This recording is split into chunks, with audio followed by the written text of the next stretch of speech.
Anyways, when I say that I have immaculate, non-surgical, non-invasive,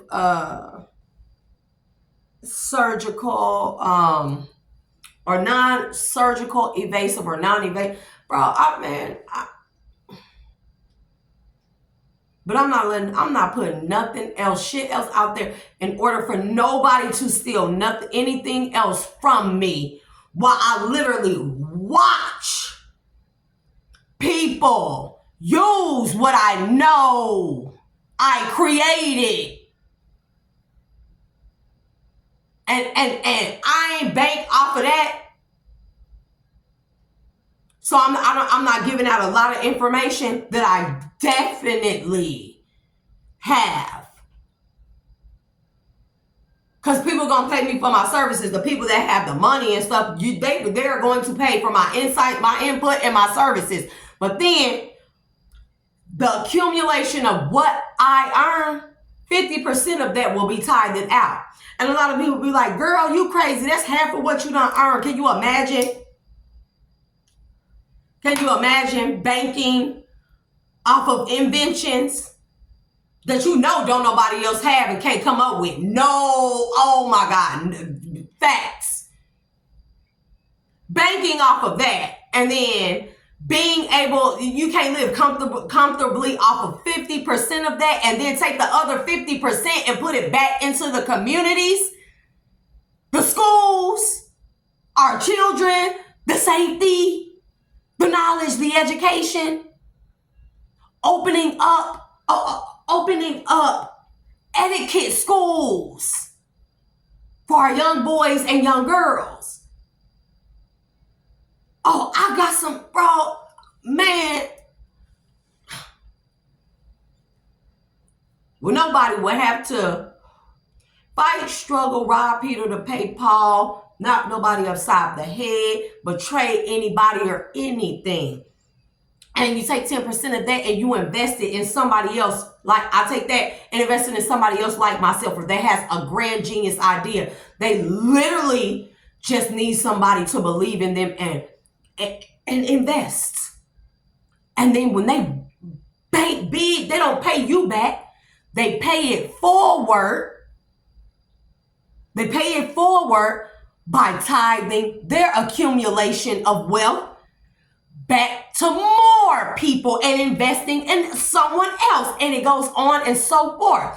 That is the true wealth, generational wealth. Because although you feel like, well, it's definitely more than enough to go around.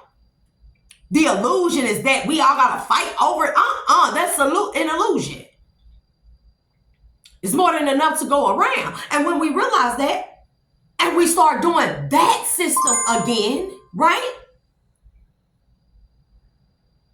Our generations to come will be set, not just with the wealth, the foundation and all that. They'll have the knowledge and the know-how and the principles, morals, and respect and self-love and righteousness and compassion in order to continue to thrust those things forward into something greater. Am I making sense to anybody? That is true generational wealth, not money that you put in a bank account that carries over. As I said, what are we paving the way for if the children are not being properly guided and educated and paid attention to and protected? Everything that you're working for, what is it worth then? And I just simply cannot sit by and allow that to happen. It's not with my children. Also, if you want to look up Young Pharaoh, he's another good one that I also used to watch. Very knowledgeable. If you're into more of the occultist or mysticism aspects of things, H.P. Lovecraft, of course, Aleister Crowley, Eliphas Levi. Oh, also look up Madame Blavatsky, Manly P. Hall, the Emerald Tablets of Thoth, aka you can look up Hermes Trismegistus. He taught Pluto. He taught in the land of Alexander. Hermes, that's his Greek name. Hermes Trismegistus. Same thing. See what I mean? No, it's Thal. It's the Emerald Tablets. No, it's Hermes Trismegistus. Same thing. Still talk the same thing. You see what I'm saying? Because somebody always want to argue that it's different. The fuck do it matter?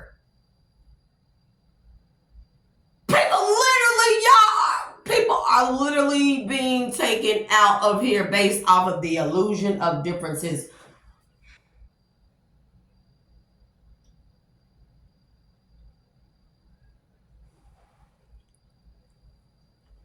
Dr. Layla Africana, you know, we're going to leave that there because it's time to charge my phones, and all of a sudden my stuff went dead. So, and I know I had full batteries when I started this. So we'll leave that there, collective. And, oh, I cursed a lot. I said a lot of swear words. Please forgive me, ancestors. Oh, I had to get that out because I had a lot of frustration built up in me. Baby, the isolation journey, it ain't no joke. It's not. It's not a play thing. It's nothing to play with. It's not. It's typically for me, it's fun, but it becomes a little bit stifling. But then also going out there in the world for me, bro, when I go out, I be like, oh my God, I'm so ready to go home. I'm trying not to develop any weird phobia or anything like that. But bro, like people too weird out here. Too weird. And that's me. I know I'm a weirdo, bro. I know I probably look like the crazy kook. I should have goggles this thick and big. Well, you know, with Einstein looking hair and stuff shocked all over my head and stuff. And which I'm rocking the fro thing. The shrinkage is real, y'all. But anyways. Man, with some kind of lab coat scientist thing, lab experiments bubbling, chemical liquid bubbling over here, shit floating off of zero gravity energy over here, and motherfucking all kind of gong sounds and kooky quirk like fucking Honey, I Shrunk the Kid. That definitely would be me.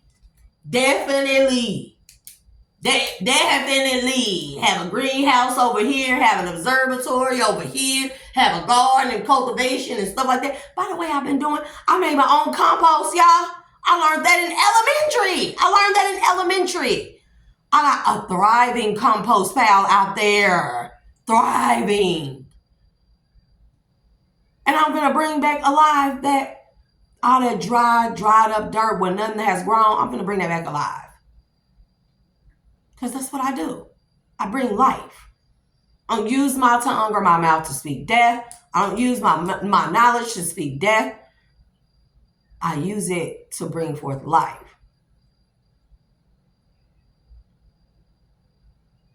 Because as much as trust me, as much as I want people to live, to be redeemed, baby, it's 5 billion people that don't want y'all to.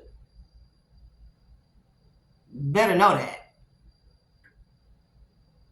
So I'm going to end up there because that was a lot. I didn't even get into like ions and then jump into dimensions, but I guess I'll do that next. So until then, I release y'all with love and light, and thank you to all my supporters, and I hope y'all have an amazing night, day, whenever you look at this. And remember not to let the world define you, to define yourself like I define me, because I am Shay, aka the Dual Alchemist, and I'll see you later.